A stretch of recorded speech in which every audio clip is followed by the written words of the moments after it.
பாகுபலிக்கு பிறகு படங்களை செலக்டிவாக தேடி பிடித்து நடித்து வருகிறார் தமன்னா.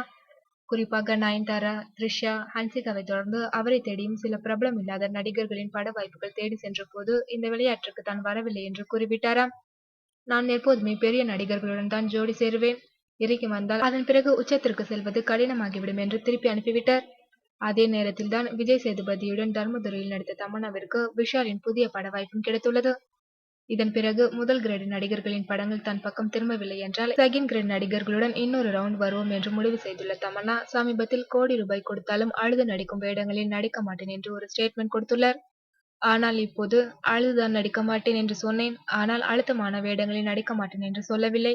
அதனால் வெறும் கலகலப்பு கிளுகிளுப்பு மட்டுமின்றி என்னை தேர்வு செய்யாமல் அழுத்தம் கொடுக்கும் வேடங்களும் கொடுத்து வெயிட்டான கதாநாயகியாக மாற்றுங்கள் என்று சில அபிமான இயக்குநர்களிடம் கூறி வருகிறார் தமன்னா.